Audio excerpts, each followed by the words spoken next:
Olá, seja bem-vindo, seja bem-vinda ao canal Pensamento Crítico. Neste quarto vídeo da série ABC da Economia, quero lhe perguntar o que fazer para que o Banco Central não leve o Brasil ao fundo do poço? Antes de iniciar nessa nossa conversa, gostaria de pedir a você que agora desse aquele joinha, não custa nada e é bem rapidinho. Peço também que se inscreva no canal. Inscrevendo-se, você poderá acessar diversos vídeos já produzidos pelo canal sobre diversos temas. Para se inscrever, basta pressionar o botão que está aparecendo no canto inferior direito da sua tela. E claro, que assista este vídeo até o final. Fazendo isso, você nos ajudará a chegar a mais pessoas e contribuirá para a formação de uma cidadania mais consciente. Nos últimos 3 vídeos do canal, discutimos as consequências para o país de termos a maior taxa de juros real do planeta.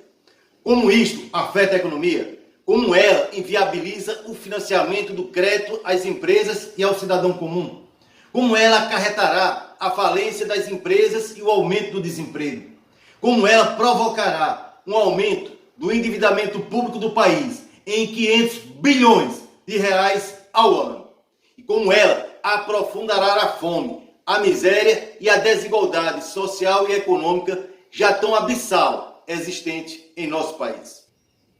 Vive no primeiro vídeo que o governo pouco pode fazer, já que o presidente do Banco Central e seus diretores possuem autonomia garantida por lei e ele não poderá ser substituído pelo presidente da República até 2024, quando acaba o seu mandato.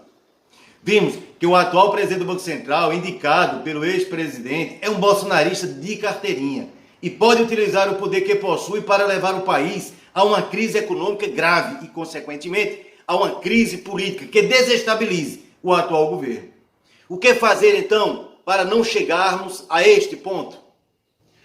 Precisamos analisar o problema por 2 viés, o viés jurídico e o viés político. Sobre o viés jurídico, é preciso conhecer o que diz a lei que instituiu a autonomia do Banco Central. A lei, como já falei no primeiro vídeo, ela foi proposta pelo senador tucano do Amazonas, o senador Plínio Valério. E claro, só podia ser tucano. O projeto de lei 19/2019. Entre as justificativas, a autonomia do Banco Central evitaria a interferência política e possibilitaria uma taxa de juros menor. Não me parece que isso tenha funcionado. Temos a maior taxa do planeta e o presidente do Banco Central já declarou as suas preferências políticas pelo ex-presidente. E o que diz a lei? O presidente da República, ele indica um nome para presidir o Banco Central e este nome deverá ser aprovado por maioria dos senadores, ou seja, 41 senadores, após ser sabatinado por eles, é claro. Aprovado este nome, o presidente do Banco Central assumirá em 1º de janeiro do 3º ano de mandato do presidente da República, que terá mandato de 4 anos. Ou seja, o atual presidente do Banco Central assumiu em 1º de janeiro de 2021 e terá o mandato até 1º de janeiro de 2025. O atual presidente da República poderá indicar um novo presidente do Banco Central em janeiro de 2025 e os senadores deverão decidir se aprovam ou não o nome indicado. Porém, a lei permite a exoneração do presidente do Banco Central e de seus diretores em algumas situações concretas. O presidente da República ele pode solicitar ao Senado a exoneração do presidente do Banco Central, caso ele possua doença que o incapacite para o cargo, caso haja condenação definitiva por ato de improbidade administrativa ou por crime cuja pena implique proibição de exercer cargos públicos ou, quando apresentar, comprovado e recorrente desempenho insuficiente. E vamos guardar na memória esse motivo para exoneração: apresentar comprovado e recorrente desempenho insuficiente. Entre as funções da diretoria do Banco Central estão: primeiro, estabilidade dos preços; segundo, estabilidade e eficiência do sistema financeiro; terceiro, redução das flutuações do nível da atividade econômica; e quarto, e muito importante, o fomento do pleno emprego. Ao que me parece, as atas produzidas pelo Banco Central dão uma ênfase exagerada ao controle da inflação sem levar em consideração os outros aspectos. Aliás, em entrevista concedida pelo presidente do Banco Central, o senhor Roberto Campos Neto, ele chegou a afirmar que para atingir a meta inflacionária estipulada pelo Conselho Monetário Nacional, do qual ele faz parte, seria necessário uma taxa Selic de 26,5%, quase o dobro da taxa atual. O que significa esta afirmação do Campos Neto? Das duas, uma. Ou ele está certo na forma de analisar o cenário econômico, avaliando que a inflação do Brasil é uma inflação de demanda e, portanto, que o aumento dos juros para 26,5% seria necessário para atingir a meta estabelecida para a inflação deste ano, ou ele está errado, como já tratei no segundo vídeo da série, já que a nossa inflação não é uma inflação de demanda e sim de preços controlados e, portanto, aumentar os juros não teria impacto no índice inflacionário. As duas opções só demonstram que ele não possui competência para presidir o Banco Central e precisaria ser substituído para o bem do país. No segundo cenário, um erro infantil. No primeiro cenário, com a adoção de uma taxa de 13,75% ao ano, segundo o próprio Campos Neto, o país, mesmo sendo mergulhado em uma grave crise econômica, esta taxa ela não seria suficiente para manter a inflação na meta estabelecida pelo Conselho Monetário Nacional, pois, segundo ele próprio, esta taxa deveria ser de 26,5%. Será que estamos vivendo em outro planeta, pois nenhum senador percebeu que ou a taxa da inflação está fora da realidade, ou o remédio sugerido pelo presidente do Banco Central para combater a inflação pode, pela dose aplicada, não apenas acabar com a doença, mas matar o próprio paciente? Se tivéssemos um Senado mais responsável, o Campos Neto teria que ser convocado imediatamente a dar explicações e ser destituído do cargo por irresponsabilidade e incompetência, como prevê a lei. Aliás, desde que assumiu a presidência do Banco Central, o Brasil nunca atingiu a meta inflacionária estabelecida. Bom, diferente do que muita gente pensa, é possível sim, juridicamente falando, exonerar o presidente do Banco Central e nomear um novo presidente, através de uma decisão soberana do Senado da República. Porém, toda ação jurídica ela é antecedida de uma decisão política. O Senado é uma instituição essencialmente política e ela se move, muitas vezes, pela pressão externa.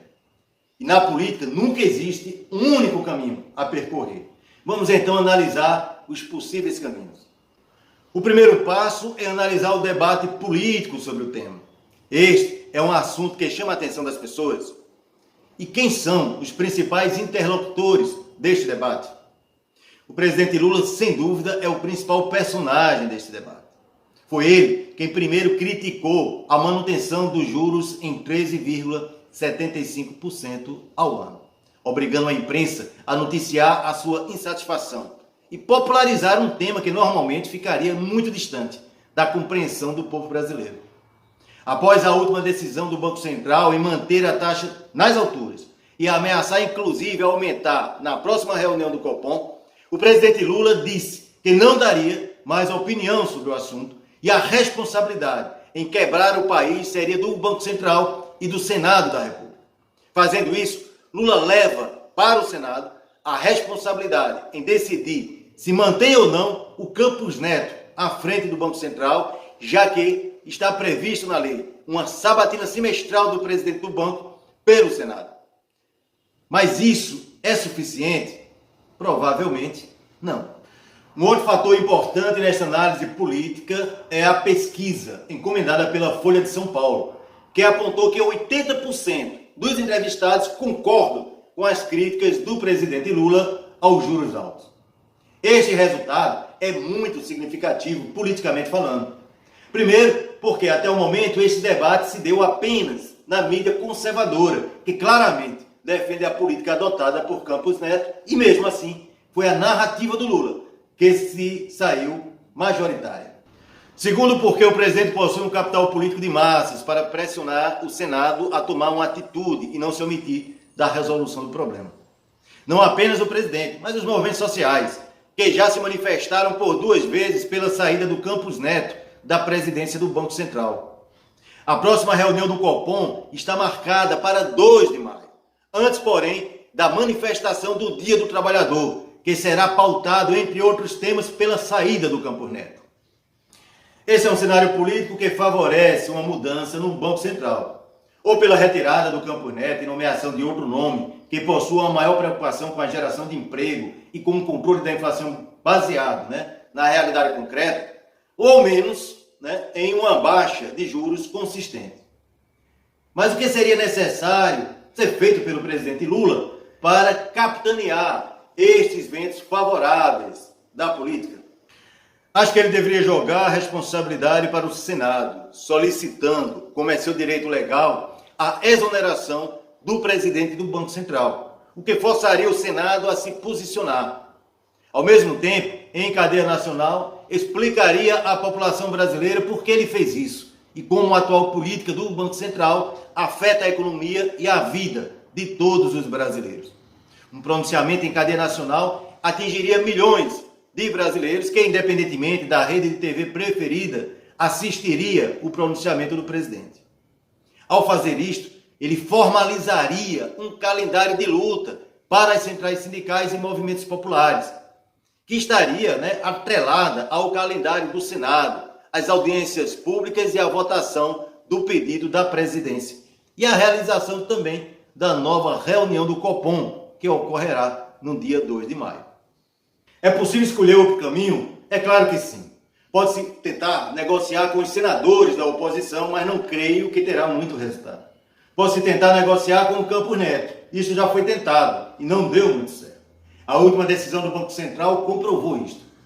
Eu creio que o melhor meio seja realmente colocando a população dentro do caldeirão político e ver se os senadores vão querer apostar na manutenção do Campos Neto ou se buscarão uma saída negociada. Porém, caso o governo lave as mãos, ele também será responsável pela crise que se avizinha. Esta não pode ser uma alternativa. Bom, eu vou ficando por aqui. Aparecerá em sua tela a indicação de 2 vídeos do canal relacionados ao que abordamos. Eu sugiro que você assista os 2. Espero que você tenha gostado do vídeo. Se você gostou, dê um like, compartilhe esse vídeo com os seus amigos, com as suas amigas. Inscreva-se no canal. Um grande abraço e até o próximo sábado.